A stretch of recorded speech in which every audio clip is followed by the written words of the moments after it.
The CEO invited me to lunch only to tell me we're going in a different direction. After building the tech division from nothing, I was being replaced by the owner's nephew. These things happen, I replied. With a smile, no one realized that I had already seen it coming for months. My name is Derek. I'm 42, and for 11 years, I've been the backbone of Riverton Manufacturing's IT infrastructure. Not that you'd know it. From our company website or quarterly reports, I built our network security from the ground up when we were still using Windows XP and storing passwords on sticky notes, turned to Fiverr help desk into a 30-person operation that kept 3 production facilities running 24/7. The machines don't stop in Milwaukee, and neither did I. I wasn't even supposed to be there that long. Took the job as a stopgap after my divorce, something to keep me busy while I figured out what was next, but I was good at it, really good, and somewhere along the way, those servers and networks became mine, not legally, but in every way that mattered. The lunch was at Maxwell's, the kind of place with white tablecloths, where executives take clients they want to impress, not the kind of place where you fire someone. But Preston Campbell, our CEO, was always about appearances. Derek, you've been invaluable, he said, cutting into his steak, but we need fresh perspectives, someone with vision for where tech is heading. Translation, we found someone cheaper who won't push back when the board makes stupid decisions. Harrison's nephew just finished his master's at MIT. Brilliant kid, specialized in digital transformation. I nodded, took a sip of water. Who's handling the transition? Preston looked relieved. I wasn't making a scene. You'll have 6 weeks. We'll announce after the quarterly all hands. I signed the NDA he brought before dessert. Arrived, smiled, and shook his hand. Told him I understood business decisions had to be made. Back at my desk, I noticed my admin credentials had already been downgraded. My name removed from the leadership team email chain they'd decided before lunch, probably weeks ago. That night, I couldn't sleep, not from anger, though there was plenty, not from fear about finding a new job, but because of what I'd noticed in the server logs 3 months earlier. Small, unauthorized access attempts from an IP address I traced to the executive floor, someone poking around in systems they shouldn't know existed, looking at my documentation, my security protocols, my contingency plans. They weren't just replacing me, they were mining me for everything I knew. First, I moved to Milwaukee 16 years ago, following Ellie after we got married. Left a decent security job in Minneapolis because she got into graduate school here. We were young, ambitious. I figured I'd find something. The divorce blindsided me. 7 years of building a life, then suddenly papers on the kitchen counter. We want different things, she said. No fights, no warning signs, just done. When Riverton hired me, I was sleeping on my brother's couch. They needed someone to patch together their failing network infrastructure after a ransomware attack. I was supposed to be temporary, but I saw potential. These manufacturing guys knew machines, but not computers. Their entire operation, millions in equipment, hundreds of jobs, was running on outdated systems. One crash away from disaster. I pitched Preston a 5-year overhaul plan. He gave me the budget and let me work for 3 years. I barely saw daylight. Rebuilt every network, trained staff, created backups and fail-safes. When the Northeast blackout hit, we were the only facility in the region that stayed online. The board noticed Preston, started bringing me to meetings. My budget tripled. I hired a team, good people like Vanessa, who became my right hand, and Luis, who could code his way through any problem. We weren't just it anymore. We were the reason Riverton could promise clients they'd never miss a deadline. Harrison Wells, the majority owner, shook my hand at the company Christmas party in 2019. You turned us into a modern Siutsao operation, he said. We couldn't have expanded without your systems. I thought I'd found my place. Somewhere I mattered. The first crack appeared last September, a consultant showing up unannounced to audit our digital infrastructure. He asked basic questions about systems I designed myself. When I asked who authorized the audit, he mentioned the executive team and changed the subject. Then my access to board meeting minutes disappeared from the shared drive server. Clean up. The explanation read in December. Preston started canceling our weekly briefings, always with a reasonable excuse at the New Year leadership retreat. I overheard Harrison talking about his nephew graduating, brilliant with computers. He said Silicon Valley companies fighting over him. Didn't think much of it. Should have. The final sign came when Vanessa told me about a meeting she'd been invited to, a strategic planning session I should have led. When she mentioned my name, Preston had changed the subject. Something felt off, she said, like they were planning around you. I brushed it off, loyal to a fault. My ex used to say 2 days after the lunch, I stood in the server room at 7 p.m. long after most people had gone home. The quiet hum of machinery had always calmed me. These racks of servers, the blinking lights, cooling systems. I'd selected every component, designed the redundancies. This was my space. I ran my hand along the edge of the main console. 7 years of my life hidden behind these walls, working late. I turned to find Nathan Blake, Harrison's nephew, standing in the doorway. Clean-cut, expensive watch, casual confidence. He couldn't have been and more than 30 just routine checks I said you need. Something getting the lay of the land. He walked in like he already owned the place. Preston mentioned you'd be showing me around. Soon diddy. Nathan studied the server. Configuration impressive setup. A bit old school, but solid old school. I'd upgraded these systems 8 months ago. Your documentation is thorough, he continued. Been reading through your protocols. I have some ideas for modernization. Said it like he was doing me a favor. Looking forward to hearing them. The words tasted like chalk. After he left, I sat down at my workstation, opened the access logs. Nathan's credentials had been created 3 weeks before my lunch with Preston. He'd been given top-level administrator access. Already viewed my entire documentation library. I pulled out my phone and texted Luis. Can you meet tomorrow before work? Coffee at Joe's. 6:30 that night, I drove to the lakefront, parked where Ellie and I used to watch sunsets. The water was black under the winter sky. I thought about the day Preston had promoted me to director. You're the backbone of this place. He'd said we couldn't run without you. Turns out backbones are replaceable too. Luis was already at the coffee shop when I arrived the next morning. Dark circles under his eyes. He knew something was wrong. They're phasing me out, I said. Without preamble, he nodded slowly. Figured they've been asking weird questions, having me explain your systems when couple weeks now. He looked down at his coffee. I'm sorry, man. I should have told you. I didn't blame him. Louis had kids, a mortgage. What's your plan? He asked. I hadn't realized I had one until he asked, but sitting there, watching early morning commuters hustle past the window, something settled inside me, a clarity I hadn't felt since finding Ellie's divorce papers. They think everything's in the documentation, said quietly, but we both know it's not. Luis leaned forward. The proprietary tools, the workarounds. I nodded. The patches I built that aren't in any manual, the custom monitoring system, the client interface. No one else fully understands. Derek, I'm not going to sabotage anything I said, but I'm not going to give away what's mine either. Louis studied me for a moment, then nodded. He understood. I need copies of everything I developed personally, I said, and I need to know who's still loyal. The official announcement came during the all-hands meeting the following week. Preston standing at the podium talking about exciting transitions and fresh perspectives. Nathan beside him smiling politely at the appropriate moments. Derek has been instrumental in building our IT infrastructure, Preston said, not looking at me, and we're grateful for his contributions as he helps us transition to Nathan's leadership over the next 6 weeks. Murmurs rippled through the room. Most of the IT team looked shocked. Vanessa's eyes found mine from across the room. A silent question. I gave her the smallest of nods. After the meeting, I requested a sit down with Preston, and HR pointed out that several of the systems Nathan would be taking over were built by me outside normal work hours using my own development framework. The employment contract is clear, said Diane from HR, sliding a document across the table. Anything developed during your tenure is company property, not everything. I countered. The system sync interface was developed before I joined Riverton. I licensed it to the company, but retained ownership. It's right there in the original agreement. Preston shifted uncomfortably. That was 10 years ago. Derek, the company has evolved, so has system sync. Every update, every integration was built on my original code.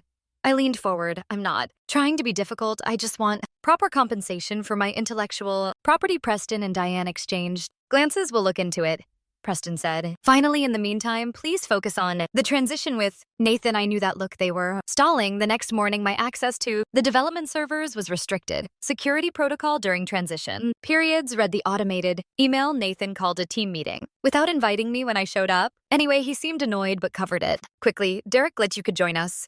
Was just outlining some changes to the network architecture. I leaned against the doorframe. Interesting. Which architecture? Specifically the main production floor systems, he said confidently. We're going to streamline the protocols. Those protocols prevent machine failures under peak load, I said. Evenly, they're custom designed for our equipment. Nathan's smile tightened. Modern systems don't require such complex workarounds.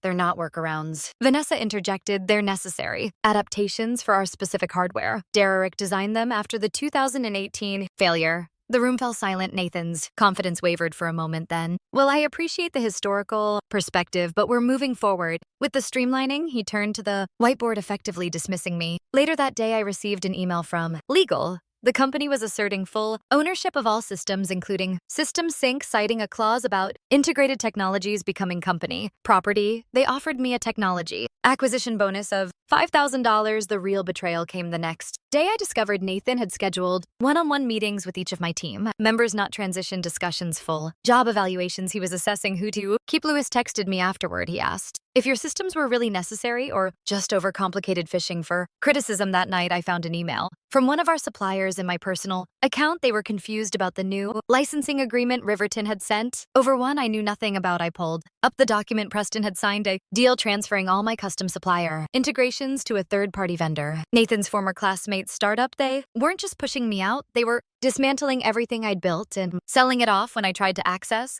the backup servers to retrieve my original code. I found my credentials revoked entirely. Game on. I needed leverage and I needed it fast. Riverton hadn't just been careless, they'd been calculating. The timeline was becoming clear. Nathan had been brought in months ago, studying my systems, preparing to replace me while extracting everything I knew. That night, I reached out to Darren Phillips, a network security specialist I'd worked with years ago. We met at a diner off the highway, the kind of place executives like Preston would never set foot in. Legally, you're in a tough spot, Darren said after I explained the situation, but there's something that doesn't add up. Why push you out now? The company's doing well. That's what I can't figure out, I admitted.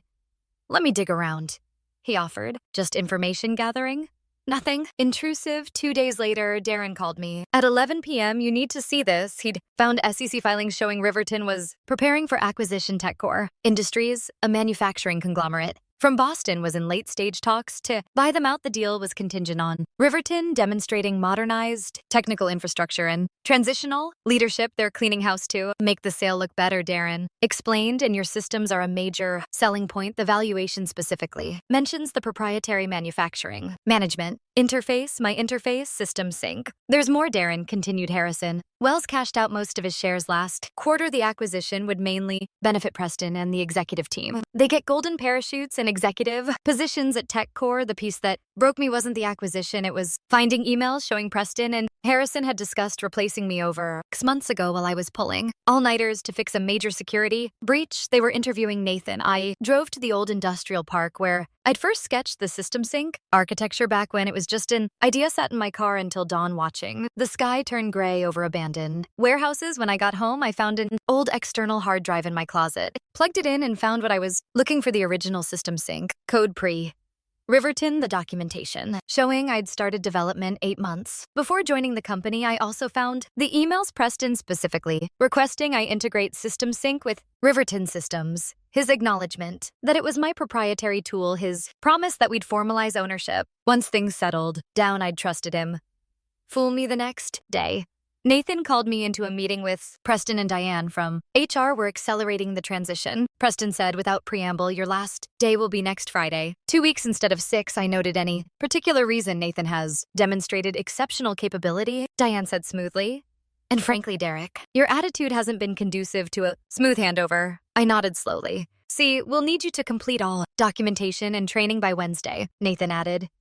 Of course, I replied, my voice steady, and the ownership of system sync. Have you had time to review the original agreements? Preston's expression hardened. Our legal team has determined that all integrated systems fall under company ownership. The separation package is generous, Derek. I suggest you take it. I stood up. I'll have my lawyer review everything. Don't make this difficult, Preston warned. It won't change the outcome. As I walked out, I texted Luis. Plan B tonight. 7 hours later, Luis handed me a flash drive in the parking lot of a grocery store. Everything you asked for, he said quietly. Original code, bases, deployment logs, authentication, keys. I thanked him, then asked, why are you helping me? He looked me in the eye. Because they think we're all replaceable. I spent the weekend meticulously documenting everything: the original system sync code, the emails with Preston, the licensing agreements, the dates proving I'd developed the core technology before Riverton. Monday morning, I arrived early, found Vanessa already at her desk, looking tired. You heard about the accelerated timeline, she asked. I nodded. How's the team taking it? Not well, Nathan called. Emergency planning sessions all weekend. Tried to reverse engineer your monitoring system. She lowered her voice. It didn't go well. 3 alerts from the production floor. Got missed anyone hurt? No, but they had to shut down line 3 for 4 hours, cost about $40,000 and lost production. I kept my expression neutral. Sorry to hear that. Derek hesitated. I think I'm next. Nathan's been asking if my role is necessary. I suspected as much. Vanessa knew too much about how things really worked. Do you trust me? I asked quietly. She didn't hesitate. Completely, I slid a sealed envelope across her desk. If anything happens this week, anything unusual, open this it. Explains everything. That afternoon, I met with 3 separate patent attorneys, paid rush fees to file provisional patents on key aspects of System Sync, not the whole system, just the critical components that made it work with manufacturing equipment. On Tuesday, I completed all the transition documentation Nathan requested, attended his planning meeting, answered questions politely. The model employee, meanwhile, Darren was helping me set up a secure server offsite. By midnight, I had transferred all my original code there, created a standalone version of System Sync that would run independently of Riverton's infrastructure. Wednesday morning, I found an email from TechCore Industries in my personal account, an invitation to discuss mutual business interests at their regional office. They'd heard I was leaving Riverton and were interested in my expertise. Someone was hedging their bets. I forwarded the email to my lawyer, then made a call to TechCore's VP of Operations, suggested we meet after my official departure from Riverton. He agreed. Immediately that night, I executed the key part of my plan using the access credentials Luis had saved. I updated 3 critical components of System Sync. I added digital signature verification that would check if the code had been modified by unauthorized parties. Updated the license to expire in exactly 8 days, the day after my official departure.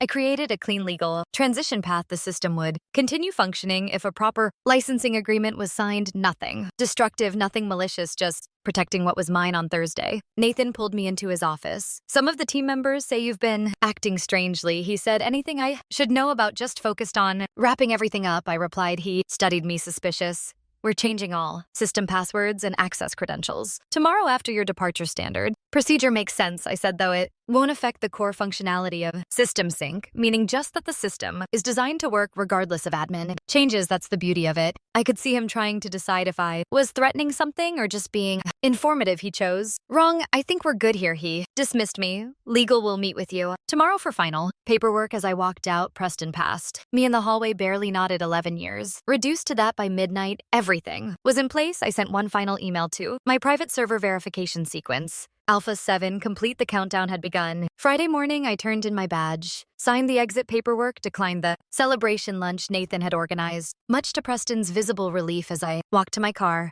Luis called.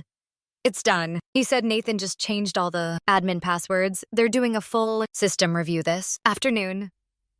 Thanks for letting me know, I said, keeping my voice neutral. What happens now, he asked. Now we wait. I spent the weekend at home, ignored calls from unknown numbers, slept better than I had in months. Monday morning at 9:17 a.m., exactly when the production floor shifted to peak operation, every instance of System Sync across Riverton's 3 facilities displayed the same message. License expired. Please contact the developer to renew by 9:20. The first production line halted by 9:45. All 3 facilities were offline at 10:30.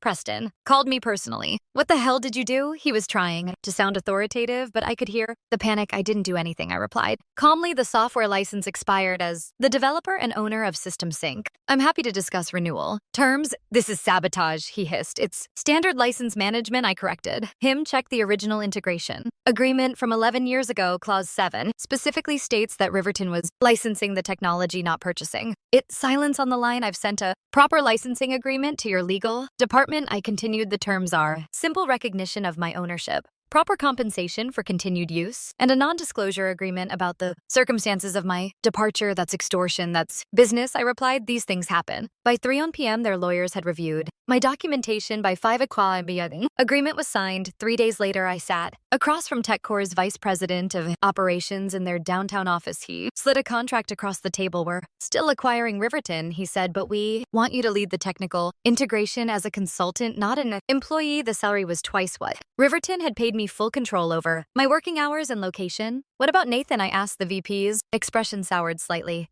Mr. Blake will be transitioning to other opportunities. I signed the contract that afternoon. You.